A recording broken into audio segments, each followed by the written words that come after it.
Bonjour, chers frères et sœurs. Nous sommes arrivés au 3e dimanche de l'Avent, année C. Avec ce 3e dimanche de l'Avent, nous célébrons le dimanche de Gaudete, dimanche de la joie, qui nous donne déjà l'avant-goût de la joie de Noël. C'est à juste titre que le prophète Sophonie, dans la première lecture, nous exhorte à nous réjouir du salut que le Seigneur nous apportera en renouvelant ainsi nos vies dans son amour. Lui seul a le pouvoir de nous sauver. Il est le héros qui apporte le salut. Et c'est pour cette raison que nous devons nous réjouir pendant notre marche vers Noël. Comme nous le répète d'ailleurs Saint Paul, apôtre, dans la 2e lecture. Soyez toujours dans la joie. Le Seigneur est proche. Ne soyez inquiets de rien, mais en toutes circonstances, priez et suppliez, tout en rendant grâce pour faire connaître à Dieu vos demandes. Et la paix de Dieu, qui surpasse toute intelligence, gardera vos cœurs et vos pensées dans le Christ Jésus. Voilà le message de ce dimanche, le message qui doit nous réjouir. La paix et la joie se trouvent en nous. Elles ne proviennent pas de richesses et de biens matériels, d'argent et de sécurité sociale. La joie, la paix et le bonheur dépendent toujours de ce que nous avons à l'intérieur de nous, de notre attitude envers les biens de la terre, du fait d'agir de manière juste et honnête, de la façon dont nous gérons tout ce que nous avons et tout ce que nous sommes. Vouloir tout avoir et tout de suite, c'est le chemin le plus sûr pour s'exposer à la tristesse et à la déception totale. Car tout s'échappe, tout finit et rien ne demeure. Seul l'amour reçu et partagé demeure éternel. Telle est la vraie joie de vivre, savoir partager avec les autres. Chers frères et sœurs, pour que la joie de ce 3e dimanche de l'Avent soit effective, chacun de nous est invité à se poser cette question fondamentale et pratique qui revient 3 fois dans l'évangile de ce jour. Que devons-nous faire? La foule, les publicains et certains soldats posent successivement cette question à Jean-Baptiste. Ces 3 groupes ou catégories de personnes, foule, publicains et soldats, représentent notre société d'hier et d'aujourd'hui. Qu'en dire, c'est faire, disait John Austin, un philosophe du langage. Le titre de l'ouvrage qu'il a écrit. Qu'en dire, c'est faire. Quand vous dites il faut faire, que devons-nous faire nous pousse à la praxis. Le royaume de Dieu consiste à faire la volonté de Dieu. La même chose en ce qui concerne la joie. La joie se crée, se vit et se partage en vivant chaque jour comme s'il était le dernier. Le péché d'omission nous tient à l'œil et nous guette. Manquer à faire ce que nous devons faire alors que nous en sommes capables, c'est un péché d'omission.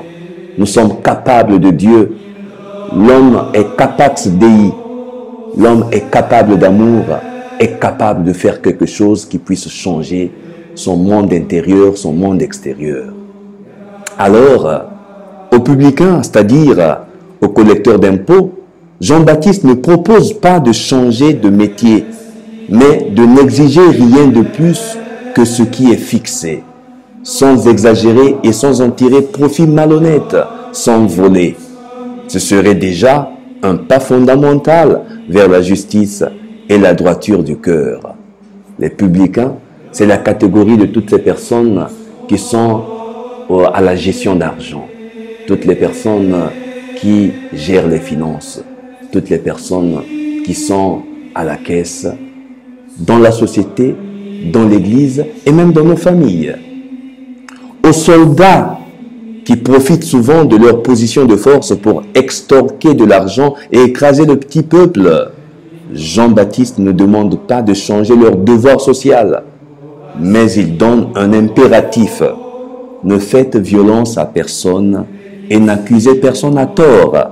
Contentez-vous de votre solde, c'est-à-dire ne pas utiliser les forces des armes pour menacer les gens, pour extorquer les pauvres, pour abuser des faibles.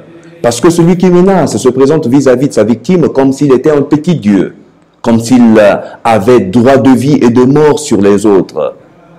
Nous sommes menacés de partout et en tout lieu par la méchanceté des puissants. Nous sommes en insécurité dans nos propres pays, sans paix, sans joie, sans vie. En tout état de cause, la menace est toujours un terrible péché qui endommage notre monde. Aux soldats, les soldats, c'est la catégorie de toutes ces personnes qui ont le devoir de sécuriser la population. Les militaires, les gendarmes, les policiers. À la foule, Jean-Baptiste demande de faire un changement qualitatif de la foule au peuple uni et solidaire. Partager avec celui qui n'a de quoi se vêtir et qui n'a de quoi manger. Voilà le devoir de changement d'une foule qui doit grandir spirituellement, en maturité, en sincérité, pour devenir un peuple solidaire et uni. Prions les uns pour les autres afin que naisse et se lève la joie de l'enfant Jésus qui est sur le point d'arriver au milieu de nous. Je vais terminer par cette note.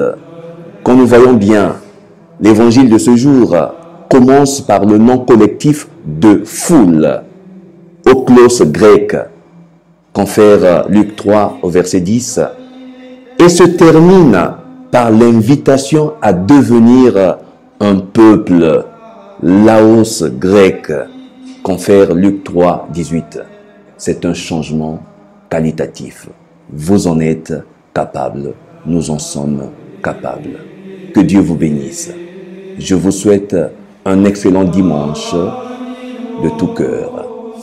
Dont Stephen Yanil Chesnel, serviteur inutile.